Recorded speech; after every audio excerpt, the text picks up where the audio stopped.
Mitch coming in for the Commander's Core Studio. Welcome to the show. So on today's episode, I've got a blast from the past for you because this is the one where I talk about the commanders everyone forgot about until now. Let's jump into them. Right after I remind you that there's a link to the list of the commanders in the description below. Let's jump into it now. First off, my goodness, a powerhouse with the right build. We've got Balthor the Defiled, a 2/2 zombie dwarf legend. Again, these cards are so old that they literally say legend on them instead of legendary creature. No, it's a zombie dwarf. Here we go. For 4 mana in black, it says all minions get +1/+1. Again, the old templating where it's like, hey, I might be playing minions, but if you're playing minions too, congratulations, you get a buff. On top of that, by paying black, you remove Balthor from the game, exile it. Every single player returns all black and all red creatures from their graveyard right to play. This is a mass reanimation on a body out of a command zone that you just have sitting out there, ready and waiting to go, hey, everyone, bring them back. And then the players over there that are playing Bant, they're like, excuse me, I don't have any black or red creatures. And you're like, too bad, doesn't matter. Anyways, obviously this does benefit other opponents potentially that do have black and red creatures. That being said, here's the thing. You're in mono black, so it benefits all your creatures, and also you built your deck around this, and you were able to go, you know what? Let's just mill an insane amount of cards, discard an insane amount of massive creatures, or just go, hey, you know what we're gonna do?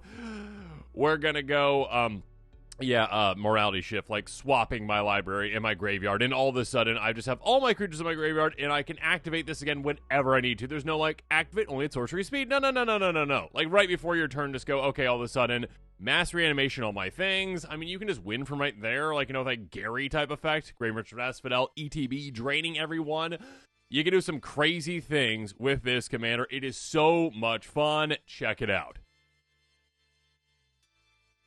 Another old and forgotten legend from back in 2001. Yeah, right around when I started playing back in Odyssey. I love this card. Seton, Krosan, Protector, a 2/2 Centaur Druid. Again, legend for 3 mana in green. All green right there. Green. But again, when you're playing mono green, you're like, yeah, that's super easy to fix my mana that way because I'm playing green. Anyways, tap an untap Druid you control, add green to your mana pool. Again, keep in mind the way that this is templated, the way that this works, you can even just tap this right away for mana. Because, again, it is an effect that's not like, oh, they all have, you know, quote, tap for mana. No. This doesn't give tap to the creatures. It just says that you can do it with those creatures. And again, this is a Druid. So you don't need, again, hasty creatures to be able to tap them right away for mana, which is insane. So with this kind of a commander, you just chain Druid after Druid after Druid after Druid. And there's actually quite a few out there. It's one of those creature types that you don't realize has a good amount of support until you literally go, Scryfall. All right. T, Druid, and then, ID green. Okay, cool. Search. Oh my gosh, yeah. I mean, you're going to have some absurdly amazing value-centric plays with this kind of a commander and just steamroll your opponents so quickly because the amount of value you get. Any kind of a Vitalize effect as well is amazing with this commander where you just go, okay, untap my team, all of a sudden just get an insane amount of mana right away. Yeah. An amazing commander, an amazing tribe that you may have never actually checked out. Make sure you play this one. Let's take things in a different direction, though, with Horobi Death's Wail. Such a fun commander for you. 4/4 Spirit with flying for 4 mana in black. Whenever a creature becomes the target of a spell or ability to destroy that creature. This just shuts down certain strategies. Like, literally, it goes like, okay, number one, hey, are you playing, like a Voltron type strategy? Are you playing an Aura type strategy, an equipment type strategy? Literally shuts those decks down because it goes, hey, if you're attaching an equipment that's targeting technically with an ability, if you're, casting an Aura and you're targeting, if you're using any kind of a, cantrippy deck, where you're like, oh yeah, this has untap a creature, draw a card. Yeah, those kinds of decks, they're just shut down. And also, it just turns miscellaneous spells into board wipes. I mean, there's just, really old spells that are like, hey, all right, any number of target creatures becomes black until end of turn. Essentially, like, okay, yeah, for a single mana instant speed. Again, a card that is basically useless in every single deck out there, except for here, where you're like, yeah, I'll just target those. Like, okay, I targeted them. Okay, they're gone. Yeah, some really weird cards, some really janky cards become amazing with this commander, and those are some of the best decks out there. You can just utilize some of those long-forgotten cards that have never been useful in Commander until you actually see a commander like this, and you're like, Where have you been all my life, Horobi? Yeah, build around this one. It is so much fun. Such a cool control build in mono black. I love it.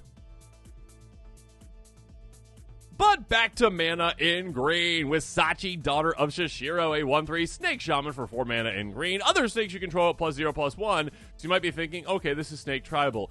No, because shamans you control have tap, add green to your mana pool. So again, another often forgotten tribe with shamans. One that again you might not realize has a good amount of support. And you're like, oh yeah, wait, that's a shaman? That's a shaman? But that's a shaman? Yeah, it's one of those where it's like, okay, like soldiers, warriors, et cetera, like all those like different variations, knights, all those different variations. You're like, okay, I can't remember if that's a soldier or warrior or a knight or whatever.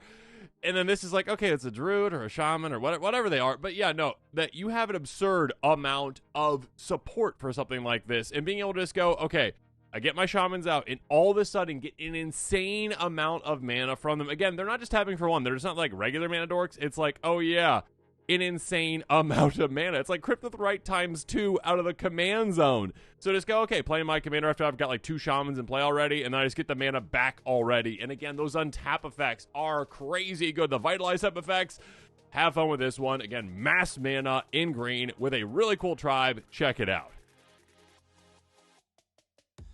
Next up, Shisato, Whispering Hunter, a 2/2 snake warrior for 4 mana in green. At the beginning of your upkeep, sacrifice a snake. Whenever this commander is going to deal combat damage to a player, they skip their next untap step. This is super brutal. I mean, insanely brutal. Such an insane card that says, hey, you know what?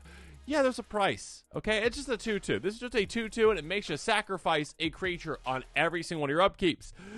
And if you're out of snakes, obviously the snake too, so you have to sacrifice that. That being said, being able to go, you know what? Actually, what we're going to do is, hey, I hit you. And then your just life is ruined because you can't untap, which is crazy. So, of course, you got plenty of ways to make this evasive. Obviously, there's a lot of different equipment out there that can help you get this through. And when you do, the opponent is just going to be shut down on their next turn. Set with some hasty things as well, some haste enablers. You can do some crazy things with this one. Literally just lock a player out of the game essentially at a certain point and say like, you know what? Attack. Yeah, you're done. You're done. Just sit around right there. You can politic with this one like no one's business because players want to be able to untap and do what they want to do and be like, all right, hey, I won't swing at you with this, which I can clearly get through with you in on this. All I need to do is just, not attack me for 2 turns, okay? 2 turns. Make some deals, get a bunch of snakes out. There's a lot of low-to-the-ground snakes that, again, can really help you with blocking, can help you with getting through as well with Death Touch. You can do some crazy things with this one. Such a fun commander, a cool trade-off. Check it out. Moving on, Seizan, Perverter of Truth, a 6/5 Demon Spirit for 5 mana in black. At the beginning of each player's upkeep, the player loses 2 life and draws 2 cards. Being able to go, hey, you know what, everyone, let's just speed things up a little bit, all right? Commander games can take a while, all right? Everyone agrees with that. I don't think there's been one player ever, maybe there is, who's been like, you know what, Commander's just not long enough. You know, these games are just taking too short a time. I mean, if you guys are playing like CDH, okay, like or like the higher power levels, but like still, like most players, raise your hand up there if you've been in a game. It's like, this is going on 3 hours. Like, this is, yeah, we can probably wrap this up. Can someone finish the game? Seizan is here to help you with that. Seizan is saying, hey, you know what, everyone? Let's speed things up, all right? I'm not just helping myself and hurting myself. I'm helping and hurting everyone. Everyone, all right? Lose 2 life, draw 2 cards. We're all drawing more cards. We're all getting, it's group hug, right? But also group pain because you're going to be losing life at the same time. So life totals are going to get lower, people are going to get taken out quicker, and everyone's going to get more and more fuel. And of course, you can take advantage of this in different ways. You can punish players for having big hands, etc., etc., etc. But yeah, this is definitely a commander that can take things in a different game and speed your game night up.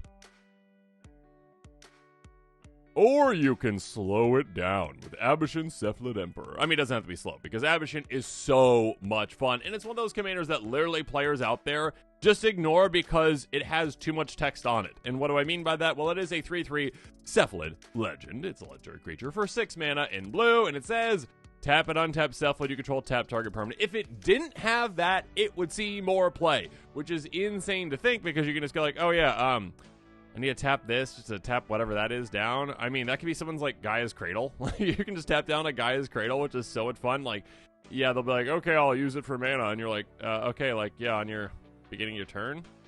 Okay. Yeah, what giant instant spell you have? I don't have anything. Okay, good. Yeah, you don't get your Gaia's Cradle then. tap down their biggest creature that has flying, because also you have pay blue, blue, blue, tap all creatures without flying, which is insane. I mean, just literally think about the power that you have in your hands with this kind of a commander. You have it in play and you're like, all right, I can tap down basically the entire board of creatures. Now, obviously, there's going to be one player over there that's got flyers as well. It's like, I'm playing my dragon deck. It's like, okay, cool. All right, nice, good for you. There's ways to get rid of flying, though. Do keep that in mind. That being said, yeah, of course, you can have flyers as well, so you can basically turn this into a one-sided affair where you have all the flyers out there for attacking. Your opponents have no blockers when you don't want them to. They can't attack when you don't want them to. Get big mana with this commander and just control when people can have their creatures untapped, essentially. Again, this is the kind of commander where you can make deals. You can go like, okay, hey, dinosaur deck. Yes, dinosaurs. Okay, hey, dinosaur deck. You want to attack, right? Yes, dinosaurs. Okay, cool. All right, if you agree that you will not attack me, I'll let you attack. If you don't agree, I'm going to tap down all your dinosaurs. I'm going to smash you in the face. Okay, dinosaurs, attack. Yeah, so you can make some deals, obviously. You can just decimate opponents with politics. You can decimate opponents by tapping them down and swinging through opportunities, essentially. And also having certain creatures that, like, have combat damage triggers as well. And, of course, there are ways to change your entire board into Cephalids, too, like Masquerade Nexus style, so you can actually utilize all your creatures to tap things down as well. You can do some crazy things with this one. Check it out. And make sure you check out my deck tech on Keiga, because this is an absolutely brutal, amazing commander that many out there might not realize how brutal amazing it is. Keiga the Tidestar, 5/5 Dragon Spirit with flying for 6 mana in blue. When it dies, gain control of target creature. Now, here's the thing. Typically, you're not building a commander around, like, it dying. You're like, oh, yeah, I'm just planning on my commander dying all the time. This one, you're like, yeah, kind of not actually, though, because you are in the perfect color to take advantage of a commander death trigger. Now, normally you'd be like, isn't that like in Orzhov colors because, like, they're all at the graveyard? Like, sure, but also you're in blue, which is clones, the color of clones. And by cloning your commander, you get a copy of it, and it goes, hi, I'm here. Oh, wait, you're legendary. We're both legendary. Oh, no, I'm dead. So essentially, you play a clone, it copies this, and all of a sudden, you get the death trigger, which means that you permanently gain control of a creature. And again, I did say permanently because, again, it isn't like, yeah, until this leaves the battlefield or whatever. It's already leaving the battlefield. You just gain control of a creature permanently. My goodness, that is insanely powerful. Just, okay, any single clone spell equals a control magic permanent spell. You gain control of the best creatures on the board. They're all yours. Your opponents literally cannot have their commanders in play because they're like, yeah, I gain control of your commander. Oh, my deck's built around my commander, though. Okay, well, now it's mine. So it's my commander. Yeah, Keiga the Tidestar, brutally effective. Check out my deck tech on it. Next up, one that definitely gets forgotten over time. Uyo, Silent Prophet. Also being very silent. You know, players are just like, oh, yeah. Anyone here? Who? Yeah? No, silent. Okay, anyways. 4/4 Merfolk Wizard with flying for 6 mana in blue. Pay 2. Return 2 to land. You control back to its owner's hand. Copy target in source value. It choose targets for the copy. This is an insanely powerful effect. Again, it is a commander that has a trade-off. First of all, it's an activated ability you got to pay for, right? Also, you're literally losing a resource. And again, in Commander, you're like, I want to build up to the most lands. The most lands, the most lands, the most lands, the most lands. With this one, you're like, I don't want to give away my lands. It's really strange to like kind of wrap your head around that, but it is well worth it because, well, first of all, there are certain lands out there that have some triggers that you can utilize, or lands that you have, you know, activated abilities of that you can utilize. Again, you can do certain things with lands, which is great. There's also ways to actually cheat lands into play in blue too. There's not too many of them, but like there's like that, oh yeah, that Moonfolk Offering, you know, commander thing that you get in play. And you're like, okay, pay 1 mana, cheat 2 lands into play. Cool. There are ways to do it, right? Or Walking Atlas type things. You can do that. That being said, the payoff is insane. Just being able to go, okay, repeat effect that allows me to copy a spell. Yes, please. Being able to go like, okay, Amanatu's Augury, massive spell that lets you cheat things off the top of your library, basically. And you're like, okay, let's copy that. Or like an extra turn spell. Let me say that again. An extra turn spell. Yeah, absolutely insane. Also, it doesn't have to be your spell. It can be an opponent's spell. Copy any instant or sorcery. It is yours now. Again, if one player's like, I'm casting an extra turn spell, and you're like, yeah, you know what, though? How about I, return 6 lands back to my hand? Of course, there's plenty of ways to get more resources out there, so do keep that in mind. And then copy that 3 times, and I'm probably just going to win the game. If someone expropriates and you're like, yeah, let me copy that 3 times, you're going to win the game. So you can do some absolutely insane bonkers things with this one. Take advantage of copying spells. There's also a lot of things in blue. They're like, okay, when you copy a spell, you get this effect. Yeah, you can do some crazy things with this one. Such a fun commander. Check it out. And finally, Myojin of Night's Reach. Yeah. First of all, some absolutely sick metal art. I love the Myojin art. Anyways, a 5/2 spirit for 8 mana in black. But it's going to cost you so much more than that. Enters the divinity counter on if you cast your hand. Yeah, that's not going to happen. As indestructible as long as that divinity counter on it. Remove a divinity counter from it. Each opponent discards their hand. Now, there are ways to get this commander from your command zone to your hand before you cast it. There definitely are. And you might want to do that. That being said, if you can't do that, of course, there are ways to, well, get it into your graveyard, then get it back to your hand. There's plenty of ways to do that in black, of course. And then also there's ways to go, hey, you know what? Let's bounce you back to my hand. There's not as many, obviously, in like a blue, but there are ways to do that as well, essentially, in this color. Now, what you're going to be doing with this one is, again, you need to ramp, which, again, when it comes to getting a lot of mana, there are plenty of ways to do that in black, and you can do that at the expense of life sometimes or whatever. There's ways to get there, all right? There's trade-off of resources. You can get there with some, like, ritual effects, okay? Get there. Get this in play. And when you do the divinity counter on it, proliferate it. And then all of a sudden, your opponents are literally top decking for the rest of the game. There literally is no chance for them ever to not top deck ever again. You're just like, yeah, whenever I want to, I can just force you to discard your hand. That is an insanely powerful effect. Again, literally taking out all of your opponent's hands again and again and again. They are literally just in top deck mode, and there's nothing they can do about that. Absolutely nothing they can do. And you're just like, yeah, okay, get rid of your hand. Okay, get rid of your hand. Oh, yeah, no more hand for you. Yeah, again, with proliferation and getting more and more resources, proliferation, and a lot of the colors, including black, you can just keep those divinity counters coming, make it so your opponents can't do anything to stop you. It's a lot of fun for you. And again, it's a nice little challenge. Like, okay, get into play, all right? You gotta have to get it back to your hand, get into play or whatever. You gotta just do it. Just do it. It's so much fun. And with that, this episode is coming to a close. Make sure you comment below with your thoughts on it. And of course, as always, thanks again and have a good one.